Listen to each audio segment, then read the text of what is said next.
People often say that your environment shapes you. Looking back, I realized there was some truth in that.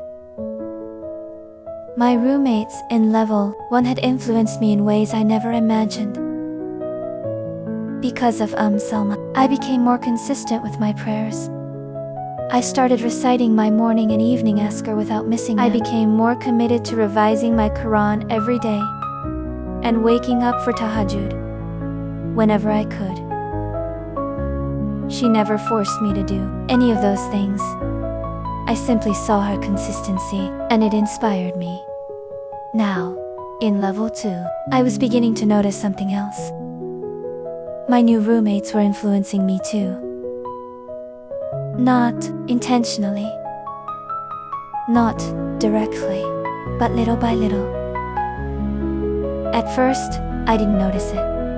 After my discussion with Salma about accepting gifts, whose source I was unsure of, I wanted to speak with Sister Hawa and Sister Humu, Layla. I believed they would know what to advise me. Unfortunately, they were hardly available anymore. Being final year students, they were occupied with their projects and hardly came to campus except when necessary. Weeks passed, then months. Before I knew it, I had stopped thinking about the issue altogether. Looking back now, I regret allowing myself to become comfortable instead of seeking the knowledge I needed. My roommates continued living the way they always had. Almost every weekend, Halima and Aisha would dress up beautifully and leave the hostel. Sometimes they returned late in the evening. Sometimes before Maghrib. I never asked where they went. I never asked who they met. At first, I told myself it wasn't my business. Then, gradually, I stopped thinking about it altogether. Hannah was different. She hardly went out. Most of the time, she stayed in the room with her phone or a book. She was still the quietest among us. As for me, I told myself I hadn't changed. But if I was being honest, I had. It didn't happen all at once. It happened slowly. Sometimes we'd be chatting, laughing over random stories, and before I realized it, Maghrib would pass. Instead of praying immediately, I'd delay it. I'll pray in a few minutes. A few minutes would become an hour. Eventually, I'd combine Maghrib and Isha. It wasn't because I didn't care about my salah. I simply became careless. And carelessness has a way of growing quietly if you don't stop it early. The semester continued peacefully. Lectures became busier. Assignments increased. Everyone was already talking about the end of semester examinations. One evening, I was sitting on my bunk, arranging some books when I heard someone call my name. Azeeka. I looked up. All 3 of my roommates were sitting together on Halima's bunk. Come and sit with us. I walked over and sat beside them. What happened? Halima smiled. Nothing serious. We've actually been wanting to ask you something. I laughed. You people are making me nervous. Aisha folded her arms dramatically. Azeeka, why are you always inside this room? I blinked. What do you mean? You hardly go anywhere. Halima nodded. You're either reading, praying, or pressing your phone. I laughed. So, your life is boring? Double quotes. All 3 of them burst into laughter. I couldn't help laughing too. I don't think it's boring. Aisha leaned forward. Then tell us, What do you normally do for fun? I paused. Honestly, I had never thought about it. I read. They stared at me.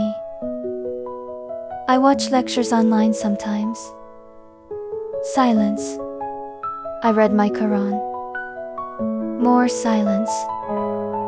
Finally, Hannah laughed. I like this girl, but she really needs help. We all laughed.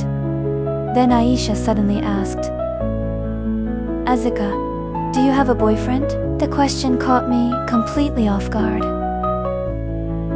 What? She repeated it. Do you have one? I shook my head immediately. No? They all looked at one another before laughing. See? Aisha said. I told you. What? Your life is too serious. I smiled. I don't think so. Dad go quotes. Halima spoke gently this time. We're not saying you should do anything bad. Then, we just think you should have someone to talk to, someone that checks up on you, someone you gist with every day. Double quotes. She shrugged. It makes life more interesting. I smiled politely. In Islam, having a boyfriend isn't something we're encouraged to do. I don't want to do anything that displeases Allah. For a moment, nobody argued. Then Halima said, we're not talking about anything immoral. We're just saying, have someone you like. Someone that likes you too. You're in 200 level already. Soon, you'll be in 300 level. University isn't only about books. You should enjoy yourself too. Before I could reply, Hannah suddenly spoke. Leave her. The three of us turned towards her. Then she looked at me with a teasing smile. I'm reserving her for my brother. The room exploded with laughter. I laughed too, though I wasn't sure whether she was joking or not. Later that night, after everyone had gone to bed, I lay awake staring at the ceiling. Then I remembered something. The question about my age. That day, the day Hannah had randomly asked how old I was. At the time, I thought she was simply trying to know me better. Now I wondered if she had something else in mind. I smiled to myself. Maybe that's why she asked. But another part of our conversation stayed with me. Your life is boring. Was it really? For the first time, I found myself thinking about it. I had never considered having a boyfriend before. Not even once. Yet, after hearing the same thing repeatedly, the thought had found a small space in my mind. I wasn't planning to do anything. I still knew what my religion taught, but I couldn't deny that a seed had been planted. And sometimes, Shaitan doesn't begin by changing our actions. He begins by making us entertain ideas we never would have considered before. That night, I learned another lesson. Not every influence is loud. Some influences are quiet. A conversation, a joke, a casual suggestion, a repeated opinion. Little by little, they shape the way we think. And once the mind begins to change, the heart often follows if we are not careful.